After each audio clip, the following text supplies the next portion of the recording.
Bonjour à toutes et à tous, bienvenue dans Close Up, l'émission des JPO. Dans cette émission, vous aurez l'occasion d'en apprendre toujours plus sur la filière Dream, audiovisuel de l'INSA. On recevra aussi deux invités, un professeur de la filière et un étudiant en Master Isis, qui s'affronteront au cours d'un jeu sur le thème du cinéma et de l'audiovisuel et qui participeront tous deux à une interview. Avant cela, je vous laisse en apprendre un peu plus sur les bâtiments dans lesquels on se trouve. C'est maintenant et c'est dans Close Up.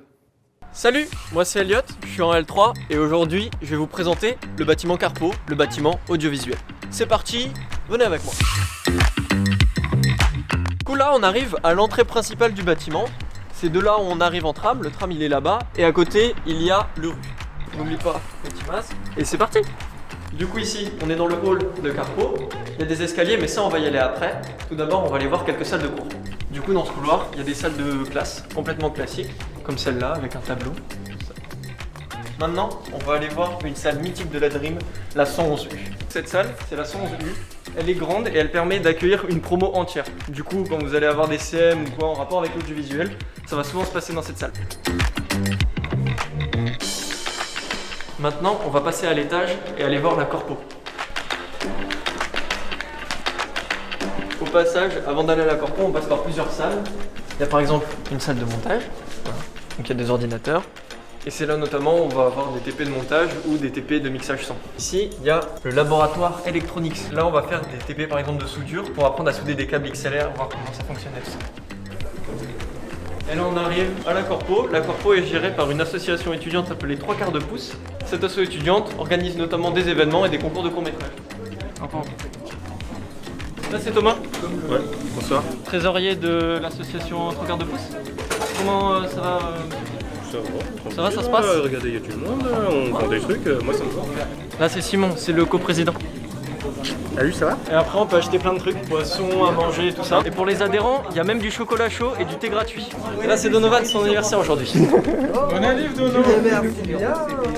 Voilà, donc c'est un lieu convivial, on vient se regrouper ici, c'est cool, c'est tout le temps bon enfant. Là on est monté à l'étage, mais maintenant on va descendre dans les sous-sols de Carpo.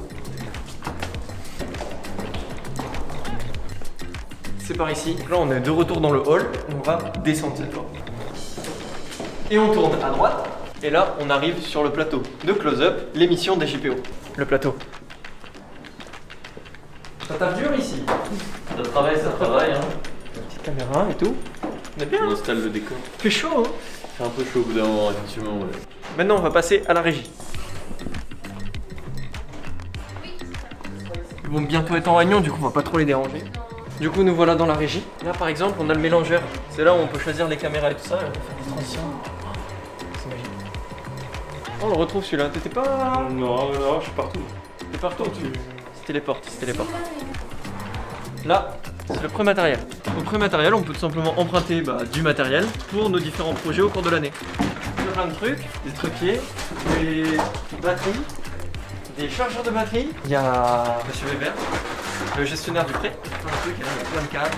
Il y a tout ce qu'il faut. Il y a des caméras là. Il y a vraiment tout ce qu'il faut au prêt. Maintenant, on va aller voir de l'autre côté du sous-sol et on va aller au plateau son. Là, sur le passage, il y a une salle de mixage son. Venez, on va aller voir. Ici, une table de mixage qui a été réparée par un ancien élève lors d'un projet de fin d'études. De l'autre côté, il y a une chambre sourde dans laquelle on peut tout simplement brancher des micros et les réceptionner sur la table de mixage pour ensuite les mixer à l'intérieur du logiciel. Et c'est comme ça qu'on va pouvoir enregistrer des musiques. Maintenant, on va continuer notre bout de chemin. Là, au bout de ce couloir, c'est le plateau son. Mais avant, on va aller voir une ancienne régie. Là, on est en urbex. Et là, on est dans une régie qui d'ailleurs a été fournie par Canal+. Donc on retrouve globalement les mêmes équipements, mais ça permet d'apprendre la base des bases de comment fonctionne une régie et le flux vidéo. Et de l'autre côté, là il fait tout noir, et on va y aller maintenant. Il y a un autre plateau. Une fois qu'on a tout allumé, on peut jouer avec les potentiomètres et allumer ou éteindre les lumières, mettre de plus ou moins grosse intensité. Tout ça pour derrière éclairer un fond vert. Comme ça, si on a besoin d'un fond vert pour X, Y raison, on a un grand fond vert qui fait toute la taille de la pièce. Et nous allons passer au dernier point du bâtiment Carpo, le plateau son. C'est un grand plateau sur lequel il y a notamment des estrades. Et c'est ici qu'a lieu le cours de Monsieur Combs, par exemple en licence 2, où c'est un cours de lumière. Mais il y a aussi pas que des cours, il y a aussi des événements, notamment organisés par 3/4 de pouce, comme le tremplin musical. Et voilà. On a fini le tour de Carpo. Maintenant, je rends l'antenne à Close Up. Salut! Merci Elliot, merci à toi. Et on se retrouve maintenant dans Close Up, l'émission des JPO, pour la première interview de notre premier invité.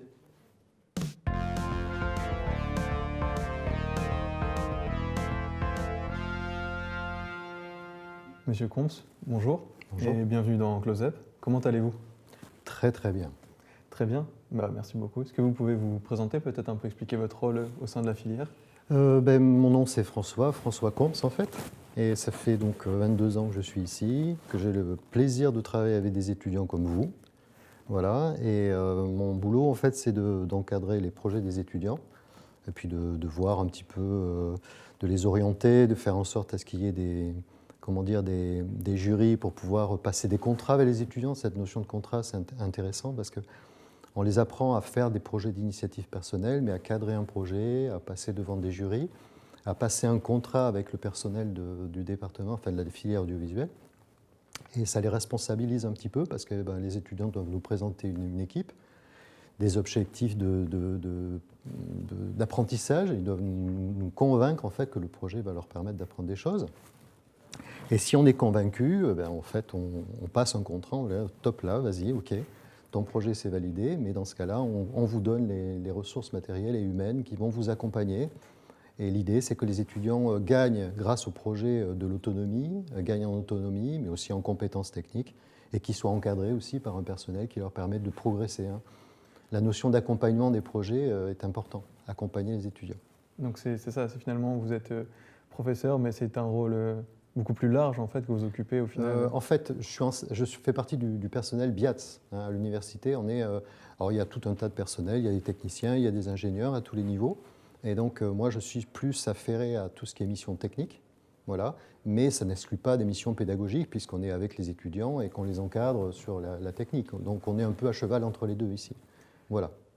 Et quel était votre parcours avant de rejoindre en fait, j'ai fait de la photographie. J'étais photographe au départ, donc voilà. Puis ensuite, donc j'ai fait la formation Louis Lumière, mais c'est à une époque bien lointaine. Maintenant, c'est fin des années 80. Et puis après, j'ai repris des études. J'ai fait d'abord photographe de plateau. J'ai fait photographie de mode aussi, photographie industrielle. Et ensuite, j'ai repris des études pour faire une spécialité en audiovisuel parce que je me suis rendu compte que j'avais la nécessité un peu d'élargir mes compétences et de m'ouvrir sur des domaines plus audiovisuels, plus larges. Je pressentais que le multimédia allait se développer. Et donc j'ai ouvert mes compétences sur d'autres formations, grâce à d'autres formations. Et puis après j'ai suivi des tournages, j'ai fait un petit peu de fiction et du documentaire. Voilà. Vous avez commencé sur la photo, mais finalement vous avez élargi vos compétences. Oui, mais je ne regrette pas. Un parcours assez complet au final. En tout cas diversifié. Diversifié, ouais. Complet, je dirais que c'est complet quand je serai presque mort, mais on n'est jamais complet. En tout cas, voilà, est-ce que j'ai eu la chance pour ma part d'assister à certains de vos cours? Est-ce que vous voulez parler par exemple des cours de pratique de lumière en L2? Oui, en fait, moi ce que j'aime beaucoup, c'est essayer de transmettre quelque chose qui est le plus générique possible, c'est-à-dire porter l'attention des étudiants sur le fondamental en fait. Et je crois qu'à l'université, on est très porté sur l'apprentissage du fondamental qui permet aux étudiants, après, d'être des personnes capables de réfléchir à des situations nouvelles. On n'aime pas faire travailler les étudiants, leur faire apprendre par cœur des choses. On est là pour leur développer chez eux l'accès à des connaissances fondamentales qui leur permettent ensuite de s'adapter à tout un tas de situations. Et on essaye aussi de les faire beaucoup réfléchir. C'est ça en fait l'université, je pense aussi au niveau de la formation, c'est apprendre à nos jeunes en fait à les accompagner pour faire d'eux des adultes qui sont capables ils ont un bagage théorique, un bagage de fondamentaux, mais ils ont aussi des expériences qui leur permettent de devenir véritablement des adultes vraiment très riches et capables de s'adapter à toutes les situations possibles, capables de réfléchir, voilà, vous voyez. Pas des automates, des gens qui ont véritablement... Justement, vous parlez un peu de ce que vous essayez d'inculquer aux étudiants et qu'est-ce que vous pensez un peu des étudiants que vous avez justement ici dans l'université? Moi, je trouve, je le dis, de toute façon, je ne m'en cache pas, je pense qu'on a vraiment beaucoup de chance d'avoir des étudiants et de travailler avec eux. Il faut aimer ça. Mais moi, j'adore ça. Donc, puis c'est très enrichissant parce que je pense que les étudiants m'apportent au moins autant de choses que moi je leur apporte. Si j'ai à supposer que je leur apporte des choses, mais ça, c'est à eux à le dire. En tout cas, moi, ce que je peux dire, c'est que de mon côté, les étudiants m'apportent beaucoup et je suis très content, très heureux de travailler avec eux. J'ai trouvé mon job et j'ai trouvé ce que j'aimais faire, en fait. Est-ce que vous voudriez peut-être ajouter quelque chose pour potentiellement les futurs élèves qui nous regardent, peut-être leur donner cette motivation de venir nous rejoindre? Oui, et ben en fait, c'est de leur dire que en fait, il y a une vie ici, c'est une véritable vie. C'est aussi, il y a une famille, il y a des enseignants vous êtes là, en fait, leur dire qu'effectivement, c'est un métier de passion, que vous êtes tous animés par une passion, mais il y a aussi une véritable vie étudiante. Les étudiants s'aident, s'entraident mutuellement. Vous avez, il y a de l'énergie, en fait, dans cette filière. Une véritable énergie positive. Les étudiants ont envie de construire des choses, ils ont envie de démolir les montagnes, même s'ils n'y sont jamais arrivés, mais ils ont envie de le faire. Et c'est ça la vie, c'est vouloir démonter des montagnes, même si on n'y arrive jamais, quoi. Et ça, les étudiants, c'est typiquement ça. Ils veulent faire des choses. Bon, parfois, on les freine un petit peu, on essaie de les cadrer. Mais tant qu'il y aura cette espèce de croyance à vouloir démolir les montagnes, il y aura de la vie. Et ça, c'est ce que je leur dis. Si vous voulez vraiment faire des choses intéressantes, apprendre, acquérir des compétences audiovisuelles, venez chez nous. Parce que nous, on sait ça fait quand même depuis 1976 qu'on existe. Donc, on a construit aussi les filières, la formation en fonction des besoins des entreprises. Donc, quand vous venez chez nous, on n'a pas inventé un master qui ne correspond à aucune réalité d'entreprise. Donc, c'est en fonction des retours de l'industrie, de l'entreprise, qu'on a construit nos formations. Ce n'est pas l'inverse. Et donc, de leur dire, voilà, il y a de l'insertion professionnelle. Mais en plus de ça, en plus de ces compétences, vous allez avoir l'occasion, avec vos camarades, avec vos enseignants aussi, d'acquérir des compétences, pas des compétences, des savoir-vivre peut-être aussi. Parce que les étudiants, entre eux, en fait, s'apprennent mutuellement à vivre ensemble, à vivre en communauté, à travailler ensemble aussi. Vous voyez, c'est tout un ensemble. Et des étudiants, les étudiants d'ici, voilà, après je ne connais pas les étudiants d'ailleurs, puisque ça fait 22 ans que je travaille ici, mais il y a une couleur particulière. Voilà, vous aimez partager avec les autres, vous aimez rire avec les autres, vous aimez travailler avec les autres, ça c'est vous. Voilà, c'est ce que je peux leur dire. On en avait déjà un peu parlé tout à l'heure, mais c'est vrai que l'audiovisuel, c'est un métier qui se pratique en équipe et ensemble. Oui, tout à fait. Comme beaucoup de métiers d'ailleurs, il y a beaucoup de métiers où l'esprit d'équipe est quelque chose de très important à acquérir. Je vais devoir vous ralentir un peu. En tout cas, merci beaucoup pour vos réponses. J'espère que vous avez encouragé les gens qui nous regardent. Pourquoi pas, si vous avez envie de nous rejoindre. Venez. Vous ne partez pas tout de suite, vous restez encore avec nous pour un petit jeu. Mais en attendant, je vais vous laisser découvrir les différents masters possibles de faire dans la filière. C'est maintenant et dans Close Up.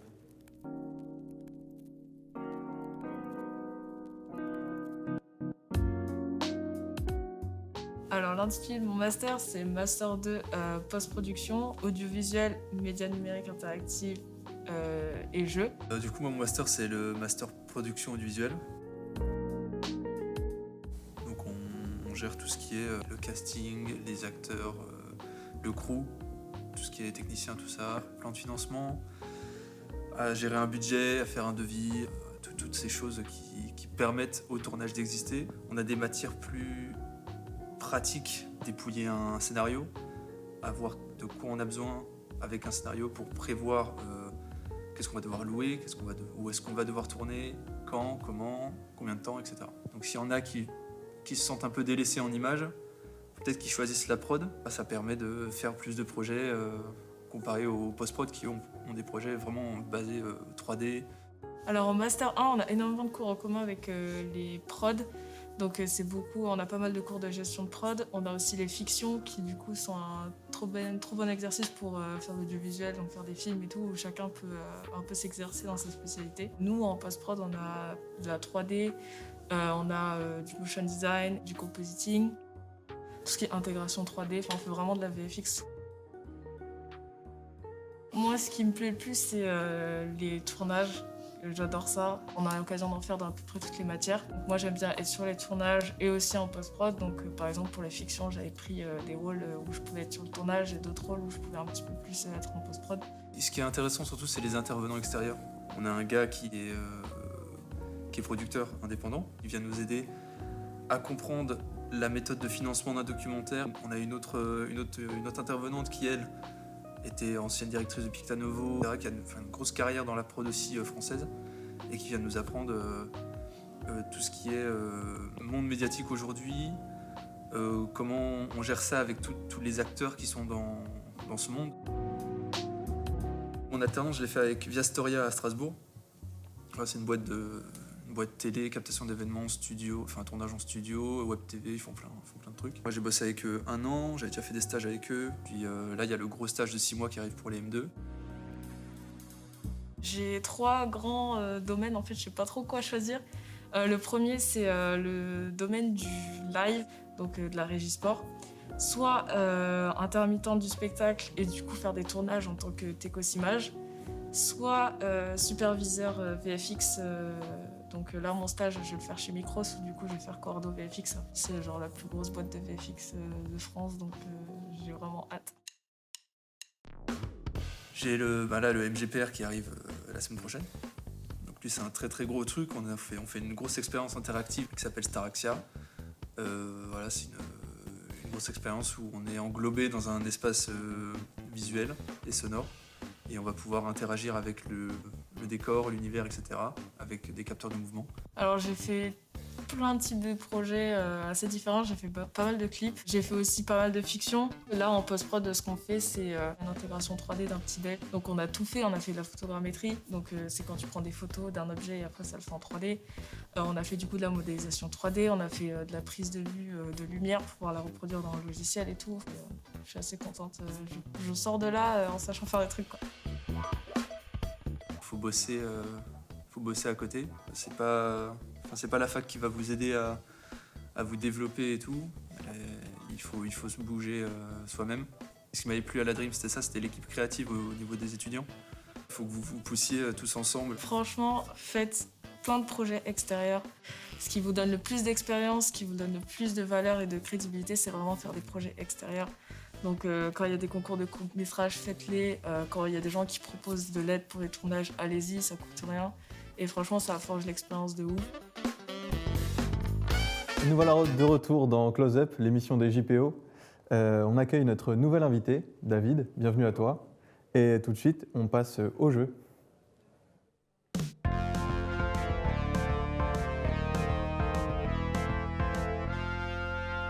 Donc le jeu de cette émission, ce sera le au plus proche. Donc règle assez simple, je vais vous poser une question à tous les deux. La réponse sera à chaque fois un nombre, et celui qui sera le plus proche de ce nombre aura gagné, d'où le titre au plus proche. Est-ce que tout est clair pour vous? Est-ce qu'on peut commencer? Donc je vous laisse vous préparer, prendre vos ardoises, et puis on va partir. Donc première question, en quelle année le réalisateur Maurice Cloche a-t-il remporté un Oscar pour son film Monsieur Vincent? C'est un jeu de chance. Ouais, plus ou moins, ça dépend. Comment le nom du film? Les questions. Monsieur Vincent. Donc n'hésitez pas à écrire, puis à montrer vos réponses peut-être à la caméra. Être plus grand alors. Peut-être un peu plus grand, ouais. Bon, c'est la première, c'est pour se mettre en jambe. Je vais vous demander, monsieur, de me donner votre réponse. Alors, on a quelle année? 92. 92 et 82, vous êtes tous les deux assez loin. C'était 1948, donc tu remportes le point quand même, David, c'est le but du jeu. Il va falloir aller peut-être un peu plus vite pour me donner vos réponses. Allez. D'accord. Et prochaine question, peut-être un peu plus simple. Combien de super-héros sont apparus dans le film Avengers Endgame? Combien de nouveaux super-héros? Combien de super-héros au total? Au total. Donc ça en fait pas mal, effectivement. Donc n'hésitez pas, écrivez ce que vous pensez, puis montrez vos réponses. On a 22 et 12, c'est ça? Alors c'était 36, donc voilà, un partout, égalité, comme quoi rien n'est encore joué. On a toujours le même nombre d'unités. Question suivante. Combien coûte un film en France? Donc ça, si vous avez été attentif pendant vos cours de L3, vous devriez le savoir. Ah, c'est un chiffre. Me montrer vos réponses.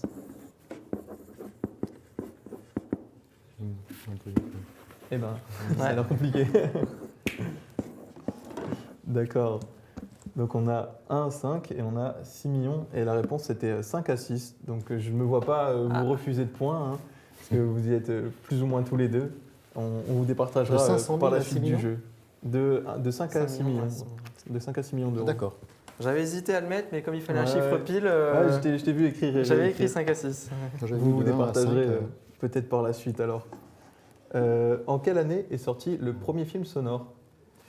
Ah, Ah ouais, encore une question peut-être un peu pointue. Est-ce que tu peux te... Ouais. Dis-moi tout. Alors, 28 et tu me dis 40.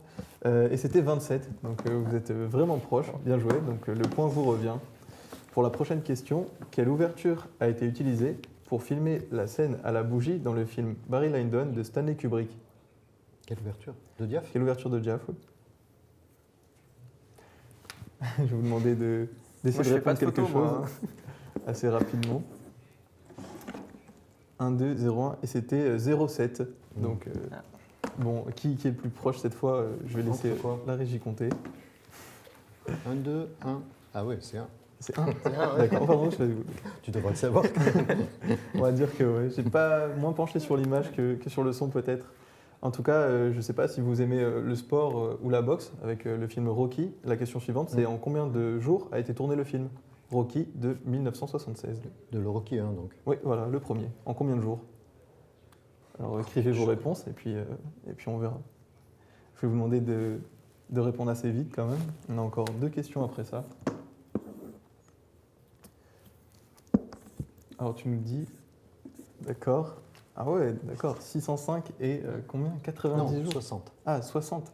D'accord. Ah oui, 60 jours, pardon. Mais vous êtes assez loin tous les deux, c'était 28. 28 jours. Ah, bon, Donc, encore la vous êtes main. quand même plus proches, mais tout de même assez loin. Avant-dernière question. Quelle est la prochaine édition du Festival de Cannes? Donc, La prochaine édition. ouais. C'est la combienième? Ah, Pareil, je vais vous demander d'essayer de répondre assez vite. Festival de Cannes. Ça date, le Festival de Cannes. Effectivement. Je peux consulter mon Non. téléphone? Malheureusement, ce n'est pas dans le règlement, pas de téléphone, c'est interdit, ça serait de la triche. Je vais vous demander Je de devrais le me savoir, ça. dépêcher. Si vous ne savez pas, essayez quelque chose. Et puis on verra bien. Alors, j'ai 70 et 90, c'est la 75e. Ah. Donc, Ah. tu es le plus proche. Bravo. Dernière question, peut-être celle qui vous départagera. Quelle est la durée du premier film d'animation? Donc, je vais vous demander film. la réponse en minutes. Oui, quelle est la durée du premier film d'animation? Ça peut vous aider, le support, c'est argentique. Et je vais vous demander de pareil répondre assez vite pour qu'on puisse savoir qui La va gare. gagner alors. La gare de... Je sais pas quoi. Avec le train. Alors, montrez vos réponses et puis dites-les moi. On a 4 et 1 minute. Et c'était 3 minutes. Ah, Je suis plus proche. Donc, Et toi donc voilà, encore une fois. Je vais demander à la régie, Monsieur Combs, félicitations. 5 à 4, vous êtes le vainqueur. Ah. C'était une partie serrée. Et puis, donc, bravo à tous les deux. Monsieur, merci beaucoup d'être venu dans l'émission. Je vous en prie, Merci c'était un beaucoup plaisir. d'avoir répondu à nos questions, d'avoir donné de votre temps.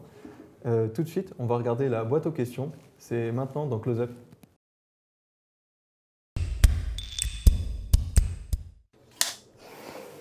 Ça, c'était bien. Comment ça va?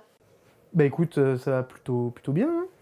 Qu'est-ce que c'est 3/4 de pouce? 3/4 de pouce, c'est une association étudiante qui a pour but de permettre aux étudiants, audiovisuels ou pas, de l'UPHF de faire de l'audiovisuel et de développer leur côté artistique, tout ça. Donnez-nous une bonne raison d'adhérer à l'association. Sachez que si vous adhérez en début d'année, pendant 1 an, vous aurez café, chocolat chaud et thé gratuit à la Ça, Corpo. Ça, c'est fort, ça. Vous aurez accès à tous nos événements aussi, car certains événements sont réservés à nos adhérents. Et puis après, ça nous permet aussi de proposer des événements toujours plus qualitatifs. Adhérez à 3/4 de pouce. Exactement, adhérer à 3/4 de pouce. Comment accompagnez-vous les étudiants? Du coup, on a un local où les étudiants peuvent se regrouper entre eux. Après, Moi, 3/4 de pouce est aussi là pour tous les projets étudiants et aussi aider les étudiants dès qu'ils ont un souci. Quel est le prochain événement de 3/4 de pouce?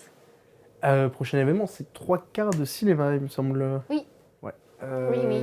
de mi-mars jusqu'à début avril, concours de court-métrage. Là, ils auront à peu près, les participants auront entre 4 et 5 semaines, je pense, pour proposer un court-métrage, avec une petite cérémonie de clôture au Phénix, comme chaque année.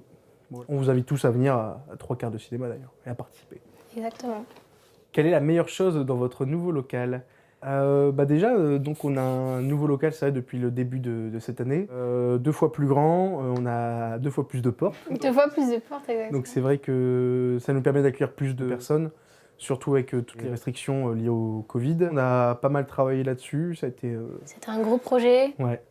On a un évier, et je pense que c'est ça la meilleure chose. l'évier nous change beaucoup la vie. Comment s'est passé le WAY, le WAY qui est le week-end d'intégration, qu'on a fait en octobre. Et il s'est passé sous la pluie, principalement. Donc on avait prévu beaucoup Une salle, bien sûr. Une salle aussi, une salle, bien Donc évidemment. il s'est passé aussi surtout dans la salle, mais tout s'est bien passé. Ouais, on a eu un nombre de participations record, et puis on voit vraiment que les étudiants sont motivés. Et c'est vrai que ça nous a fait plaisir parce qu'on a eu des très très bons retours, que du positif. Plutôt café, thé ou chocolat? Moi je suis thé, personnellement. Moi, café. Ok. Plutôt concours de court-métrage ou tremplin musical? Moi, je dirais tremplin musical quand même. Parce que c'est vrai que pour nous, c'est un plus grand défi. Parce que c'est vrai que là, on réalise, on crée quelque chose, alors qu'un concours de court-métrage, on encourage les autres à créer. Quel est votre film préféré? Non, mais c'est trop dur, le choix est trop compliqué. Il y a tellement de bons films que j'ai pas de film préféré. Moi, je dirais les Goonies de Richard Donner, du coup. Du coup, Dirty Dancing. Dirty Dancing, très bon film. Il était parfait. Un mot pour la fin. Merci à l'équipe de Close Up, je pense, pour cette émission. On a hâte d'accueillir aussi les futurs étudiants. Et voilà, on accueillera la rentrée prochaine. En tout cas, 3 quarts de pouce sera toujours là. Pour vous. À bientôt. On est de retour dans Close Up, c'est toujours moi, c'est toujours la même émission pour les JPO. Tout de suite, on continue avec notre deuxième interview.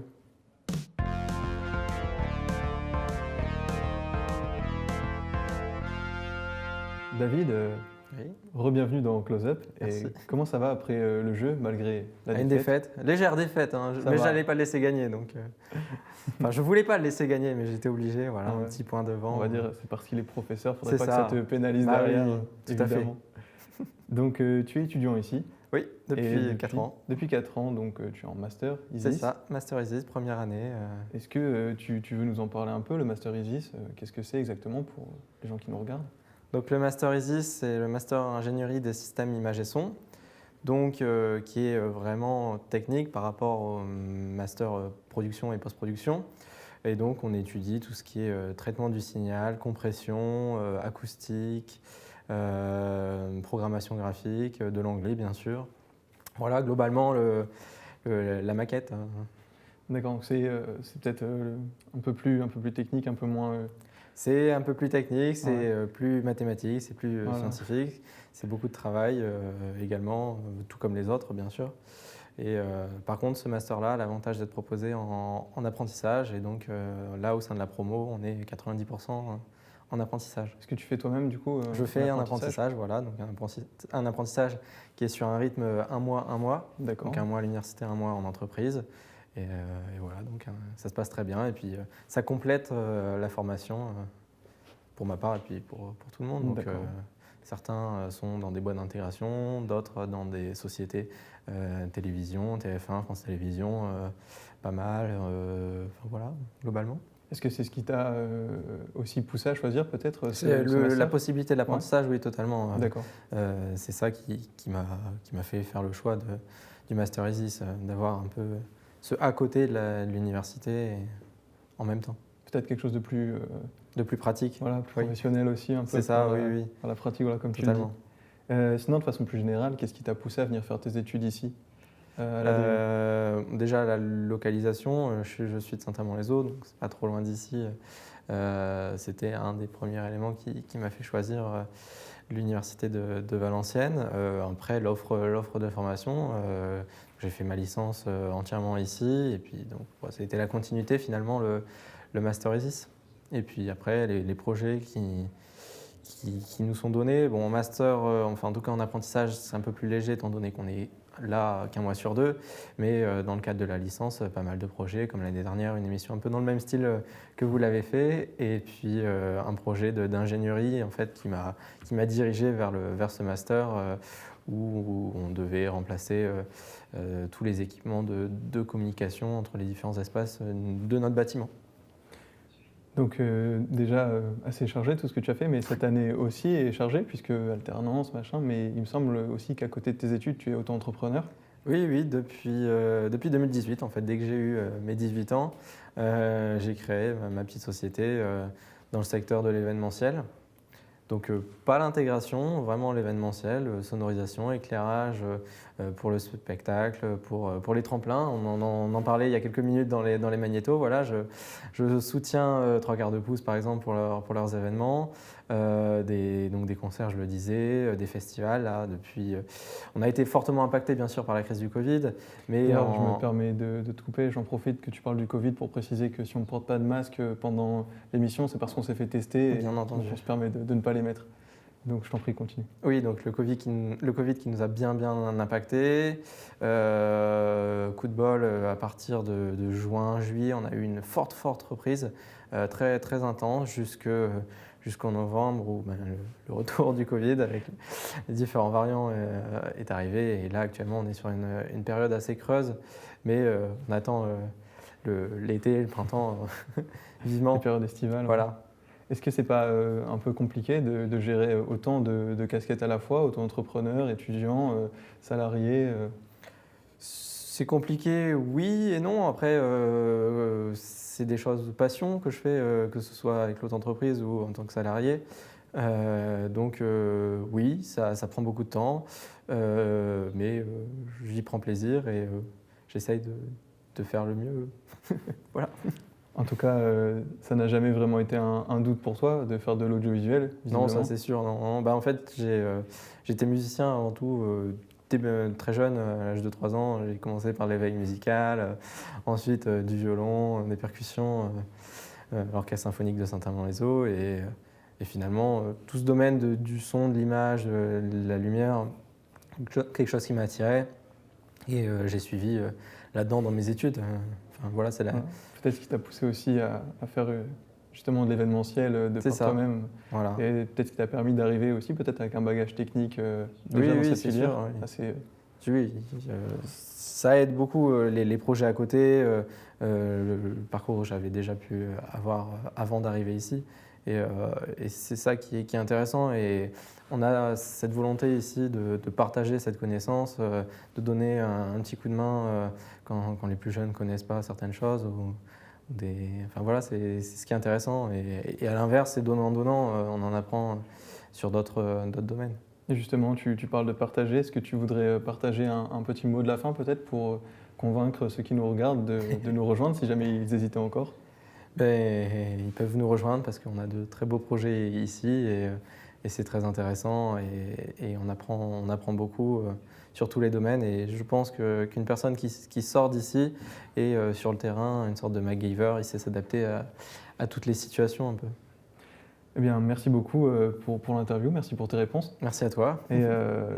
Et donc, bon, malheureusement, vous l'aurez compris, c'est la fin de cette deuxième émission. C'est pas la fin de Close Up. On se retrouve pour une troisième émission à 16h où on aura de nouveau 2 invités, de nouveau des interviews, de nouveau un jeu et l'occasion d'en apprendre toujours plus sur la filière audiovisuelle de l'INSA.